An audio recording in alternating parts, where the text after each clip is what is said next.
we're focused on two things: containing the fires and saving lives and protecting property. With the impending winds, we've got to pay really, really close attention to this. This wind event is approaching us, and it's approaching us very, very quickly.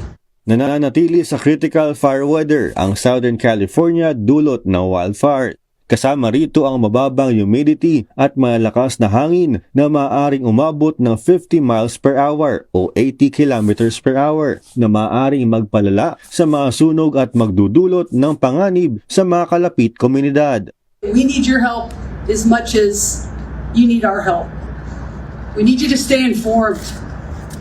Please stay informed with trusted news and official updates. Be prepared to evacuate. Follow all evacuation warnings and orders.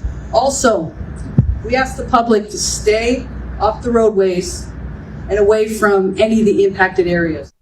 Ang Palisades Fire na tinuturing na pinakamalaking wildfire sa estado kung saan umabot na sa 23,000 acres ang nasunog. Nasa 13% pa lamang ang nakokontrol habang ang Eaton Fire na nakapinsala na sa 14,000 acres ay 27% controlled pa lang.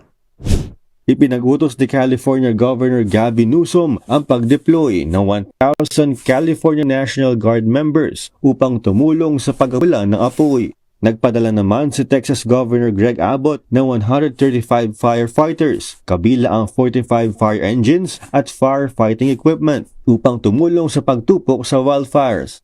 Binatikos naman ni President-elect Donald Trump ang response ng mga opisyal sa California at tinawag itong isa sa worst catastrophes sa kasaysayan ng bansa. Klein Zinca, UNTV News and Rescue, USA. Diyos ang aming sandigan, serbisyo publiko ang aming pinahalagahan.